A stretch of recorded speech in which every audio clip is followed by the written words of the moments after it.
urban and Māori. They had left everything that they knew, so they were stuck in these cities. Today, 85% of us live in urban places. Something about Wellington draws me in. I am a city girl. They had to go to the city because they were shifted there. In this concrete jungle, in the urban sprawl, what is it that keeps us grounded? My tupuna have been thriving here for many generations. I'm Māori wherever I go. My name is Kahu Kutia, and this is He Kākano Ahau, weaving together strands of connection for Māori in the city.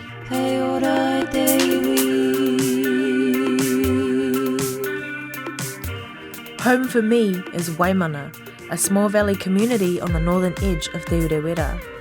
Up the valley, most of the roads are still gravel, and horses are still the most popular way to get around.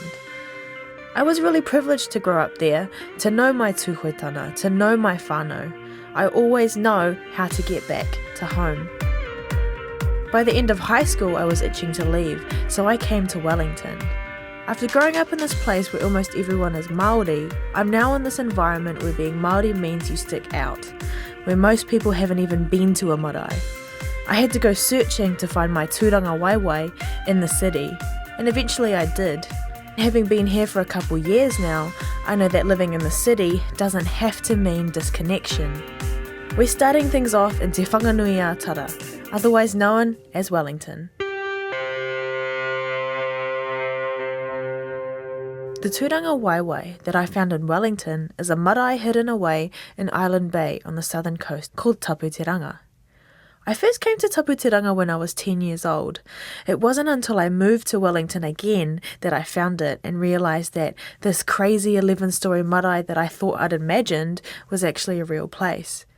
In the years between 1936 and 1986, the Māori population went from 83% rural to 83% urban. That's one of the fastest rates of urbanisation in the world. Tapu Te Ranga was built by those migrating Māori to meet their own needs away from home in the city, a place to be fed, a place to sleep, a place to be Māori. For me, it feels only right that we start our kaupapa here.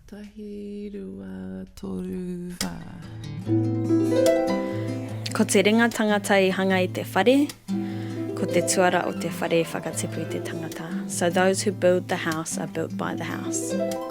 This is my friend Pare Sanyasi. Her father, Bruce Stewart, was the mastermind behind Tapu Te Ranga Marae. We're sitting in a little den off the side of the wharekai. This is where Pare and a few others do their rongoā work. I've been here for birthdays, tangihanga, wānanga, Sunday lunches, hui, and a million other kaupapa. At the time of this interview, what I didn't know was that this would be my last ever time in this whare.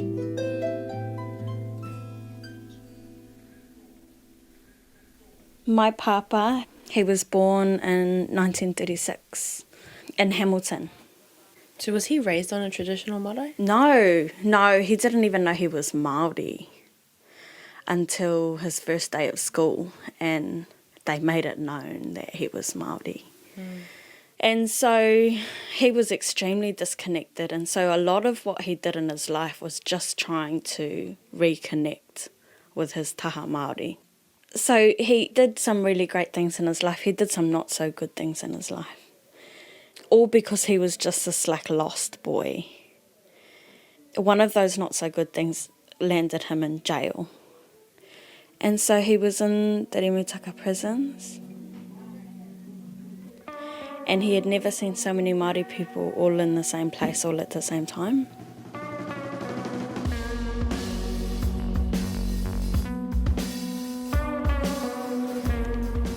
But he decided for the first time in his life he had found a place in Aotearoa where he felt safe enough to discover his Māoritanga. In Rimutaka prison? In Rimutaka prison. At this stage, he's in his mid-40s. So he had done a lot of things in his life, but this is where he truly made an intentional decision to reconnect.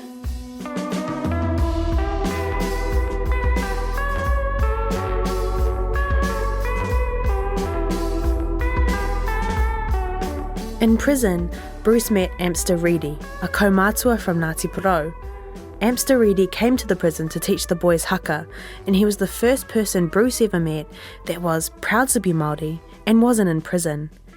It was after that Matua Bruce first went searching for knowledge about his own Māoritanga in the prison library. Eventually he found an article from the famous Māori publication Te Ahau. And it talked about what the marae was, and it was his everything.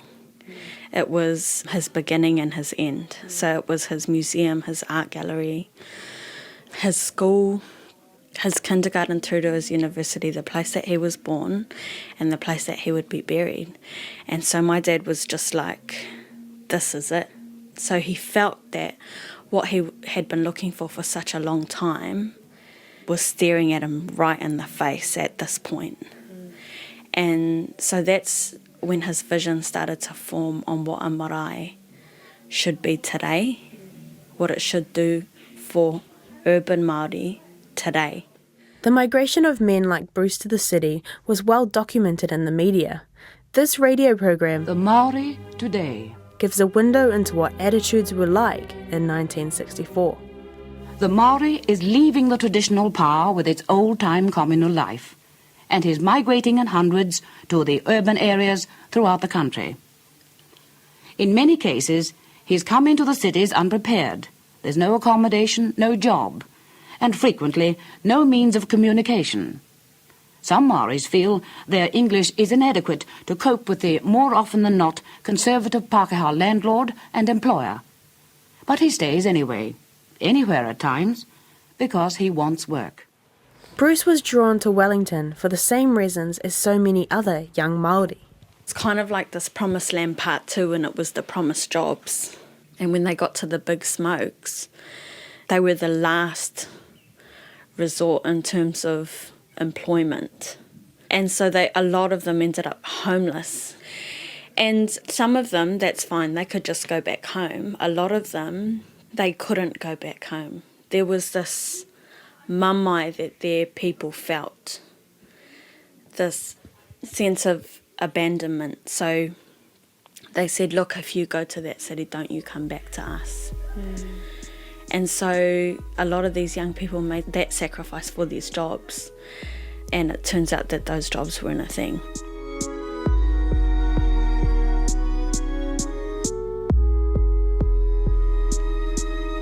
Why do you think that mamai was there? Well, because it was almost this new kind of war between Māori and Pākehā. So muskets were gone, but there was this huge divide. So if you cross the fence, don't come back. You stay with us or you go with them. So the perception was that you're leaving the world of your people? Yeah, and so they were stuck in these cities. And they had left everything that they knew, and by that I mean the sense of hapu or iwi that they may have had now did not exist. They were completely alone, and that makes for some pretty desperate boys. So as we know, in the 60s and 70s in particular were the rise of gangs in Wellington.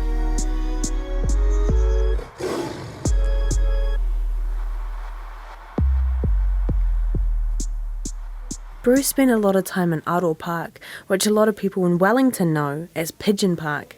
It was there that young men who had nowhere else to go used to gather together. One night, tensions came to a head. Yeah, there was a murder on Hopper Street. 2 of the boys. They were walking down, I think, looking for a party. And a Pākehā man walked past them and slurred something racist. And they had had enough and they kicked him and he died that night. So all the residents on Hopper Street woke up to this body in the gutter. And it was all over the papers, it was everywhere. All of a sudden, Māori were a real threat to society. Someone had to fix it. It had to be someone's responsibility. Someone had to fix the issue of Māori in Wellington City. And so that sort of rested on the shoulders of the then mayor, Michael Fowler. It was a Christmas Eve in Newtown when the Mayor Michael Fowler pulled up to Bruce's shed in his limousine. He brought with him a loaf of bread and a block of butter, and with the boys they talked all night about the vision that Bruce had in jail for building a marae where Māori in the city could feel grounded. He woke up the next morning feeling like he had almost had this invisibility cloak over him, provided by the mayor, this level of protection. So with that sense of security, my dad went out in search of land to buy, which is an interesting thing for a man with no money to do. So he saw an ad in the paper which led him to the Sisters of the Home of Compassion, and they were selling land. They had 52 acres and they sold us 50 and kept 2. And how did that faith come about? Because They didn't even know him. he didn't know him. They're just children of God. Who put faith in this They guy just who put turns faith up. in this guy who signed the deed to the land flanked by patched gang members and only had $25 to put down as the deposit.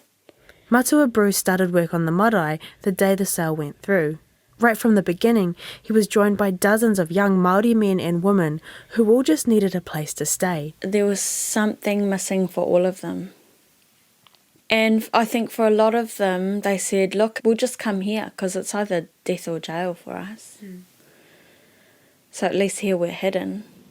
This marae became a place of refuge for those Māori who were fresh in the city.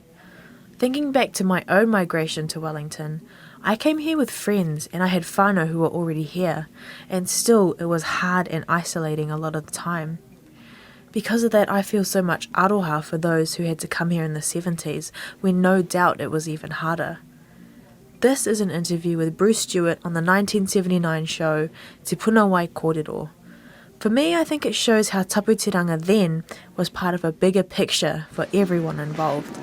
The home is taking us a long time to build our big house because we're hand making everything. We hand make furniture. Everything is sculptured because it's creative. People are building the house, but more than that, they're building themselves through creativity. It was built in secret. It was built illegally, which is why we're all recycled, because we just picked all of our materials out of the dumpster. Because in capital city, in the 70s, it was the only way you could have gotten away with it. Imagine trying to get a permit for an urban marae. So, and the marae is 98% recycled? Yeah, 95% recycled materials. Down to the nails being straightened out after being used in buildings. It wasn't called sustainable living then. It was just called surviving. You've got to feed your whānau. You've got to heal them. You've got to house them. So everything that comes under being a self-sustainable community is just something that you have to do.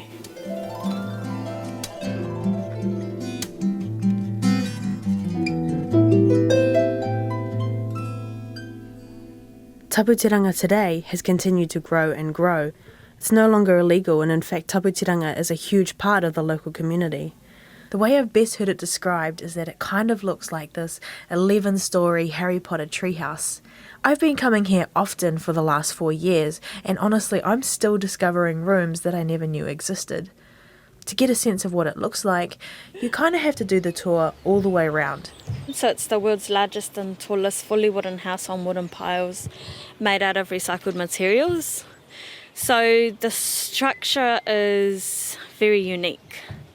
And was it all built at the same time? No, it wasn't built at the same time. It's something that evolved with the people who built it. Cool. Kia ora, san. San, mihi atu. Pari's 3-year-old son Tukapua and her husband Enoch find us standing on the Maraiatea. He's off. Tukapua's daily favourite activity is to visit the ducks that live a bit further down the dirt track. You want to go see koro? Yes. They decide to come with us to go see Pari's father.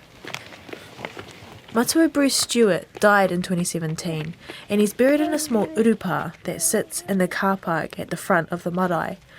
I think this is a tikanga that freaks a lot of people out because it's not something they've ever seen before. Yeah, so we're in an urupa that we created when my papa died. We've planted trees around it, sort of to shelter the urupa away from the rest of the whenua. Those trees and shrubs are still quite small. They haven't been in for long. And we're looking at my papa, who has a beautiful carved pou to mark his spot, carved out of a tree that means a lot to him. And then we planted flowers on him so that he's colourful through all the seasons. And these trees around the side, are they all natives? Well, other than the lavenders. We wanted to do both natives, which he loved, and flowers that save the bees. And do you think, will this be a place that more of your whānau are buried? Yeah. I don't think all of them will be buried here. I know a good chunk of my whānau are going to want to go back to where they whakapapa. And then some of us will be buried down here. And you think you'll be here, eh? I'll definitely be here. Yeah. Yeah. The whānau here are working hard, 45 years after this marae was built, to honour the vision that Bruce Stewart had. And you have honey out here too? Yeah, we've got bees.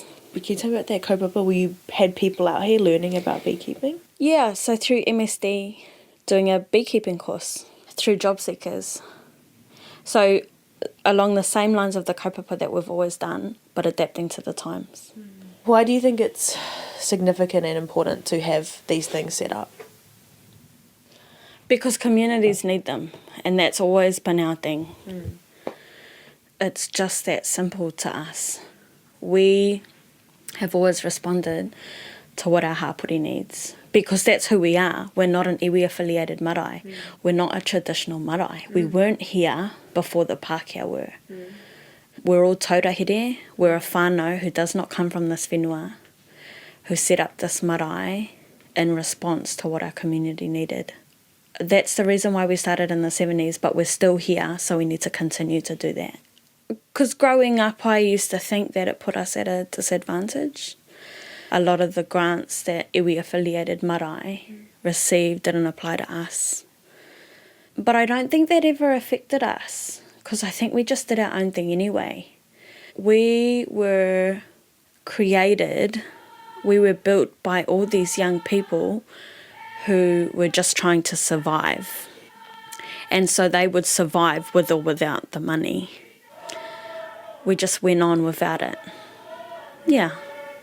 So we've actually just got some tamariki next door. What are they up to? We've got a kura who are practising in our wharekai for the secondary school regional competition in Wellington. And you often have other people through like that? Almost every day. Almost every day. Almost every day we have different people in the whare. I've always really loved the lifestyle of living on an urban marae, a really busy urban marae.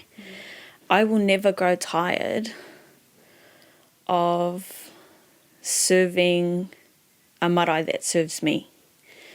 It's something that I don't think will ever grow old. So, I don't see myself ever leaving. I've never spent more than 7 days away because I get itchy feet. I need to go back. She said bracket sounds good, eh?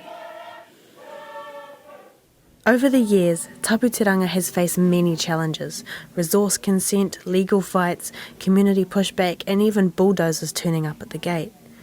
One of the most important challenges, though, was probably getting the council's approval for Bruce's last wish, to be buried at the marae that he built. In all fairness, I understand why. We didn't have an urupa established.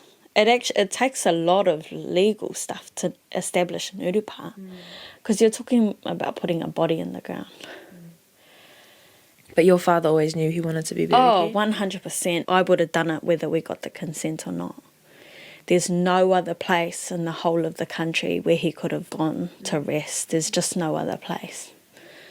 So I would have done it. I had plans, putting a tarpaulin up 3 a.m, digger in, digger out, no one knew. And then taking an empty coffin to a cemetery, I went that far. Really. But we were blessed that we were able to do it and able to do it legally. You know, I still think he would have rolled in his grave knowing that it was done legally, because I almost think he wanted to go out with one last illegal bang. But it made things a lot easier on his uri for him to go down legally, yeah. And when did you get consent to bury him? We got consent during the tangi. So we didn't know what was going to happen. What I actually didn't realise is that there are actually many urban marae that don't have an urupa. Right. What tikanga did you bring with you to this place, and what did you grow for yourselves? So other than the external things and the legal things, the tikanga thing has probably been one of our biggest challenges. We had to start from scratch. But I've been to many marae where things are just done a little bit different, and it's because it makes sense to those people. Our urupa's in the front because it makes sense to us. We're an urban marae. We don't have kaumātua like everyone else does. We just don't, because our kaumātua are our gates, they're our protection. My dad was really the only kaumātua here by himself for a really long time. So when he passed away, we were really vulnerable and open. We're all young. And that's been one of the scariest things, not having that level of protection. So we had to create tikanga that protects us. And so we put our urupa in the front, because like our kaumātua, they are our front line. We trust them with our lives. So you come through them first before you get to us. And if you have bad intentions, you won't be able to get through.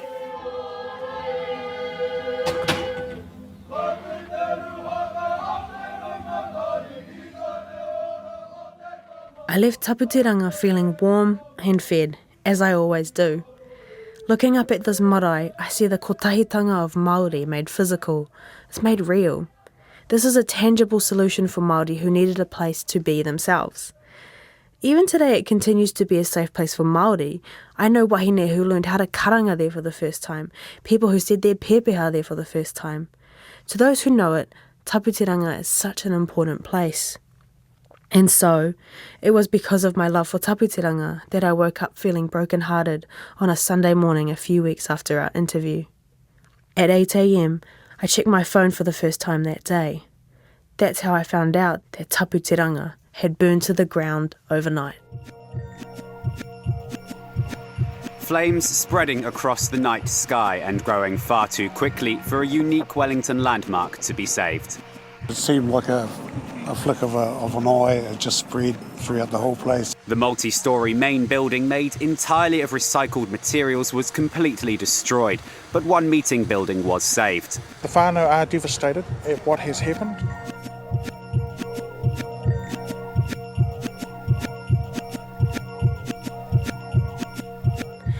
At first I couldn't believe it, but the news spread fast and soon the images of the whare on fire were everywhere. In the chaos of the 2 weeks after, Pari also gave birth to a baby girl. Like hundreds in the community, I provided kai and kind words to the whānau. But what can you say in the wake of losing such a significant piece of history? After all, losing that marae must have felt like losing a loved one.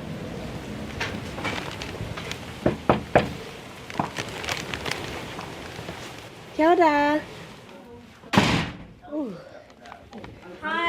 Hi. We're in Pari's house just above the marae. Outside in the dark, I can see the hill where Tapu Te Ranga once stood. In the early hours on the 9th of June, the main building at our home, Tapu Te Ranga, was taken by fire. We lost 3... Sorry,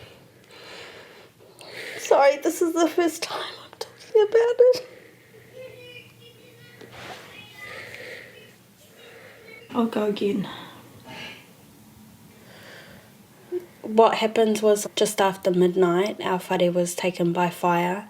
We lost the whole of the main building, including 3 of our whare moe, 3 of our whare tupuna, our whare kai and my dad's house. There was a group staying on the marae at the time. and they alerted my brother who was living in my dad's house. And very quickly the word went out, so I saw the fire from my window in my lounge. And within 10 or 15 minutes, the firefighters responded. Do you know what happened with the fire? What caused it? Yeah, so the official fire forensics report just confirms what we already knew, and it was started by embers left in a brazier. I think back on when we were here just a couple of weeks ago, and you presented this really clear vision of the future of creating this sustainable community. And I also think about the whakatauki of your father and his vision for Tapu Te Ranga. I wonder where your whakaroa at in terms of a long-term vision. Is there going to be a rebuild? What's the future for this place, do you think? Yeah, the fire hadn't even stopped when we as a whānau decided that we would rebuild. Not much time has passed, and we're still just trying to be okay. So we haven't sat down and made like a plan for this rebuild. We just know it's going to happen. We're really determined and hungrier than we were before. And our whakatauki, nā te ringa tangata I hanga I te whare, nā te tuara o te whare, whakatipu I te tangata, those who build the house are built by the house, to us is more relevant now than it was before, because we feel that we are standing in the same place as those young Māori were in the early 1970s. And we feel the hurt that they feel, and we look at bare whenua as they looked at bare whenua, and right now that is our long-term plan.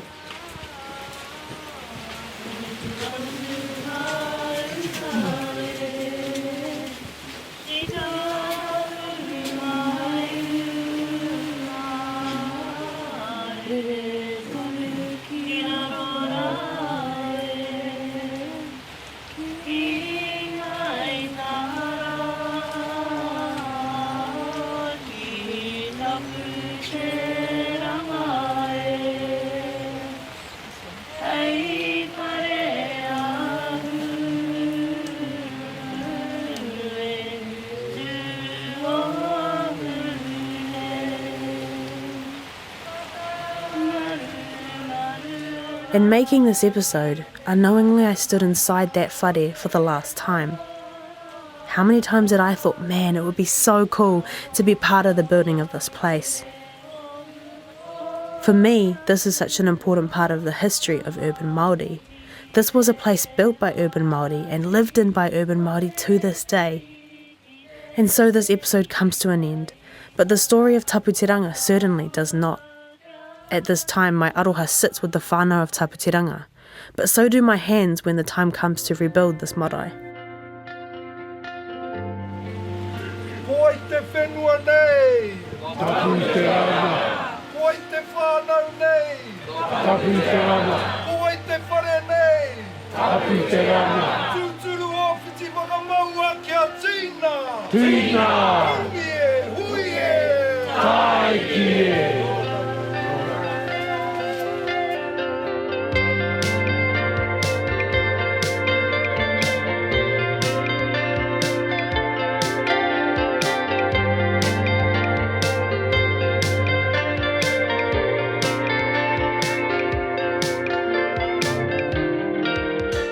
With Tapu Te Ranga on our minds, we're heading to Ōtautahi Christchurch for episode 2.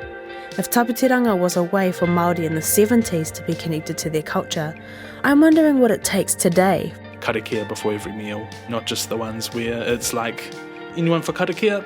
Even with Macca's? You go to get a feta Macca's, do you do a karakia? Just a quiet one to myself. Oh, that's way better than I've been doing.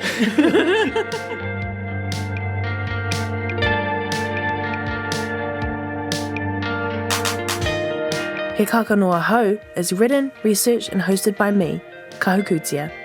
Produced by Francis Morden. Melody Thomas is the editor and production and script consultant. The theme music Rito is composed and performed by Geneva Alexander Masters. Additional music by Marati K, Electric Wire Hustle and Asia. Artwork by Huriana Kōpeke Te Aho. Mark Chesterman is the series engineer and Ursula Grace is the executive producer. Archival sound recording in this series is from the RNZ collection at Ngā Taonga Sound and Vision, and it's all made possible by the RNZ NZ On Air Innovation Fund.